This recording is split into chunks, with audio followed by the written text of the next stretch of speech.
नीलम गोऱ्हेंऐवजी अभिजित बिचुकलेंना विधान परिषदेची उमेदवारी द्या, अशा आशयाचं पत्र सामाजिक कार्यकर्त्या तृप्ती देसाईंनी उपमुख्यमंत्री एकनाथ शिंदेंना लिहिलंय. यानंतर बीडमध्ये शिवसेनेच्या महिला आघाडीने तृप्ती देसाईंविरोधात आक्रमक भूमिका घेतली. बीडमध्ये पहाटे तृप्ती देसाई यांचा प्रतिकात्मक फोटो पाळण्यात ठेवून पाळणा आंदोलन केलं. यावर आता तृप्ती देसाईंनी नीलम गोऱ्हेंवर निशाणा साधलाय. पाहूया.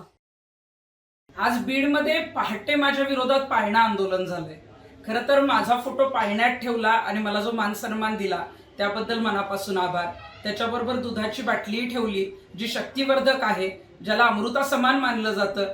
त्यामुळे निश्चितच लढायला जे आहे ते अजून बळ मिळेल. आणि नीलमताई, मी ज्या पद्धतीनं एकनाथ शिंदे साहेबांना पत्र लिहिलं त्यानंतर आपण कुणालाही कमी लेखू नका.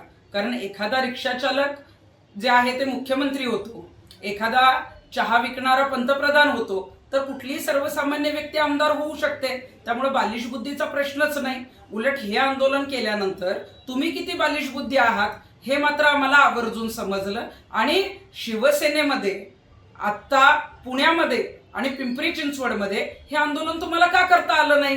कारण पुणे आणि पिंपरी चिंचवडच्या महिला तुमचं ऐकतच नाहीत.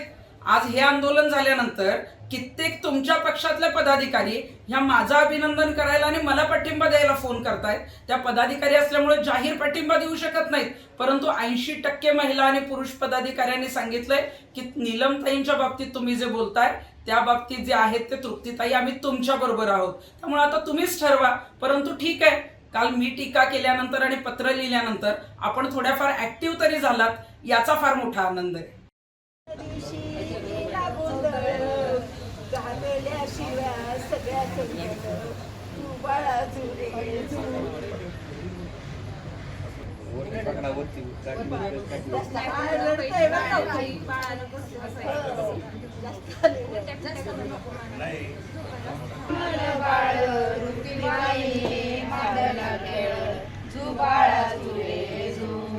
पहिल्या दिवशी जन्मलं बाळ तृप्तीबाई दुसऱ्या दिवशी दुसरा रंग तृप्तीबाईने उधळला रंग दुसरा रंग तृप्तीबाईने उधळला रंग तू बाळा सुरे तू बाळा सुरे रडू नको बाळा रडायला लागले.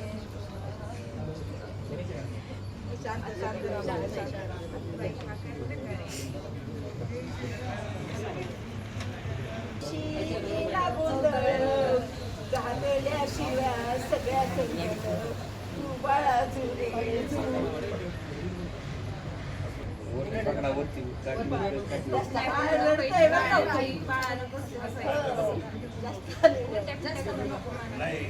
जास्त